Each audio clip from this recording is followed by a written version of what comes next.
ನಮಸ್ಕಾರ. ಭಾರತೀಯ ಆರ್ಥಿಕ ಸುದ್ದಿಯ 22 ಜುಲೈ ಬೆಳಗ್ಗೆ 6 ಗಂಟೆಯ ಆವೃತ್ತಿಗೆ ಸ್ವಾಗತ. ಈ ಸುದ್ದಿ ಆವೃತ್ತಿಯನ್ನು ನಿಮಗೆ ತಂದಿರುವವರು ಭಾವನಾ. ಇತ್ತೀಚಿನ ಸುದ್ದಿಗಳನ್ನು ಆಲಿಸಿ. ಸೆನ್ಸೆಕ್ಸ್ 77,708.52 PTS ಏರಿಕೆಯಾಗಿದೆ. ನಿಫ್ಟಿ 50 ಇಂದು 24,238.50 ಆಗಿದೆ. ಏರಿಕೆಯಾಗಿದೆ. ಎನ್ಎಸ್ಇಯ ಅಗ್ರ 50 ಕಂಪನಿಗಳನ್ನು ಟ್ರ್ಯಾಕ್ ಮಾಡುತ್ತದೆ. ನಿಫ್ಟಿ 24,187.70ಕ್ಕೆ ಕೊನೆಗೊಂಡಿದ್ದರಿಂದ ಭಾರತೀಯ ಷೇರು ಮಾರುಕಟ್ಟೆ ಸ್ಥಿರವಾಗಿದೆ. ನಿಫ್ಟಿ 50 ಸೂಚ್ಯಂಕವು ಶೇಕಡಾ 0.21ರಷ್ಟು ಕುಸಿದು 24,187.70ಕ್ಕೆ ಕೊನೆಗೊಂಡಿತು. ಈ ಮಧ್ಯೆ ಸೆನ್ಸೆಕ್ಸ್ 77,708.52 ಸೂಚ್ಯಂಕ ಪಾಯಿಂಟ್ಗಳಲ್ಲಿ ಸ್ಥಿರವಾಗಿ ಕೊನೆಗೊಂಡಿತು.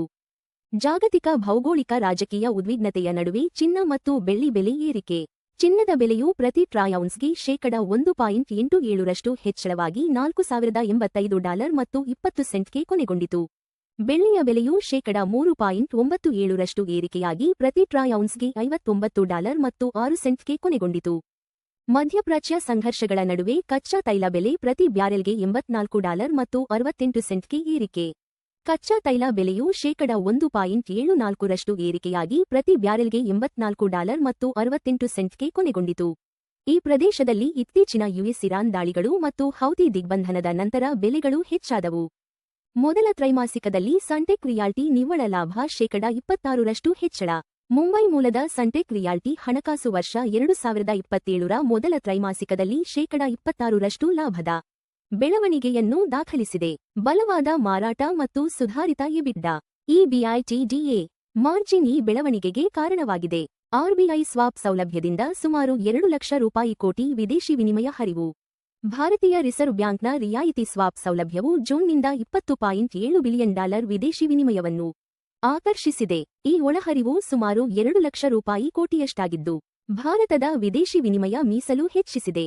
ಸೆಮಿಕಂಡಕ್ಟರ್ ಷೇರುಗಳ ಚೇತರಿಕೆಯಿಂದ ಯುಎಸ್ ಷೇರು ಮಾರುಕಟ್ಟೆ ಏರಿಕೆಯಲ್ಲಿ ಮುಕ್ತಾಯ. ಸೆಮಿಕಂಡಕ್ಟರ್ ಷೇರುಗಳು ತೀವ್ರವಾಗಿ ಚೇತರಿಸಿಕೊಂಡಿದ್ದರಿಂದ ವಾಲ್ ಸ್ಟ್ರೀಟ್ ಪ್ರಮುಖ ಸೂಚ್ಯಂಕಗಳು ಏರಿಕೆಯೊಂದಿಗೆ ಮುಕ್ತಾಯಗೊಂಡವು. ಮಧ್ಯಪ್ರಾಚ್ಯದಲ್ಲಿ ಸಂಘರ್ಷಗಳು ತೀವ್ರಗೊಂಡಿದ್ದರೂ ಈ ಏರಿಕೆ ಕಂಡುಬಂದಿದೆ. ಮುಂಗಾರು ಪ್ರಗತಿಯ ಹೊರತಾಗಿಯೂ ಭಾರತೀಯ ಜಲಾಶಯಗಳ ನೀರಿನ ಮಟ್ಟ ಶೇಕಡಾ 39ರಷ್ಟು ಕುಸಿತ. ಭಾರತದ ಪ್ರಮುಖ ಜಲಾಶಯಗಳ ನೀರಿನ ಮಟ್ಟವು 1 ವರ್ಷದ ಹಿಂದಕ್ಕೆ ಹೋಲಿಸಿದರೆ ಶೇಕಡಾ 39ರಷ್ಟು ಕುಸಿದಿದೆ.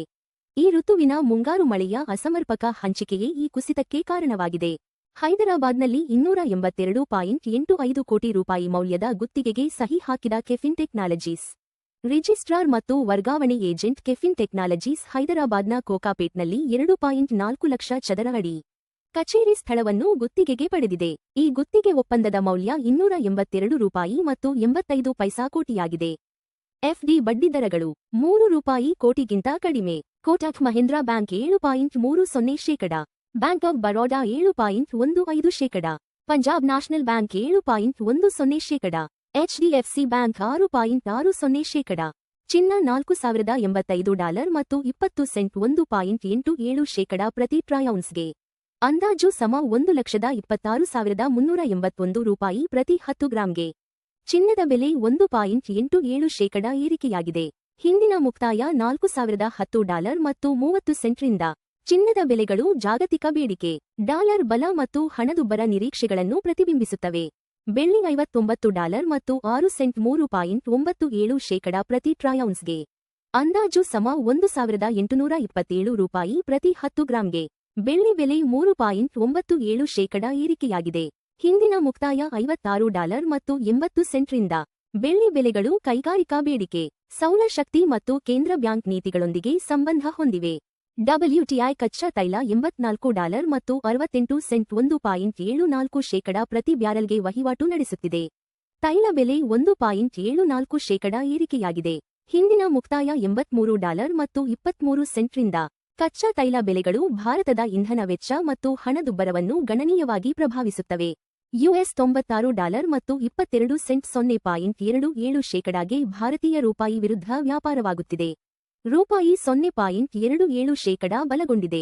ಹಿಂದಿನ ಮುಕ್ತಾಯ $96 ಮತ್ತು 49 ಪೈಸಾರಿಂದ. ದುರ್ಬಲ ರೂಪಾಯಿ ಆಮದು ವೆಚ್ಚವನ್ನು ಹೆಚ್ಚಿಸುತ್ತದೆ, ಆದರೆ ಐಟಿ ಮತ್ತು ಫಾರ್ಮಾ ರಫ್ತುದಾರರಿಗೆ ಪ್ರಯೋಜನವಾಗುತ್ತದೆ. ಎಲ್ಪಿಜಿ ಸಿಲಿಂಡರ್ ಬೆಲೆಗಳು ಪ್ರಮುಖ ನಗರಗಳು. ಚೆನ್ನೈ $957 ಮತ್ತು 50 ಪೈಸಾ, $3,106. ಬೆಂಗಳೂರು 944 ರೂಪಾಯಿ ಮತ್ತು 50 ಪೈಸಾ 3021 ರೂಪಾಯಿ. ಹೈದರಾಬಾದ್ 994 ರೂಪಾಯಿ 3191 ರೂಪಾಯಿ. ಆಂಧ್ರಪ್ರದೇಶ 966 ರೂಪಾಯಿ ಮತ್ತು 50 ಪೈಸಾ 3128 ರೂಪಾಯಿ. ಭಾರತೀಯ ಆರ್ಥಿಕ ಸುದ್ದಿ ನೋಡಿದ್ದಕ್ಕಾಗಿ ಧನ್ಯವಾದಗಳು. ಪ್ರತಿದಿನ ಬೆಳಿಗ್ಗೆ ಮತ್ತು ಸಂಜೆ 6 ಗಂಟೆಗೆ ನಮ್ಮ ಸುದ್ದಿಯನ್ನು ನೋಡುತ್ತಿರಿ. ಲೈಕ್, ಶೇರ್ ಮತ್ತು ಸಬ್ಸ್ಕ್ರೈಬ್ ಮಾಡಿ.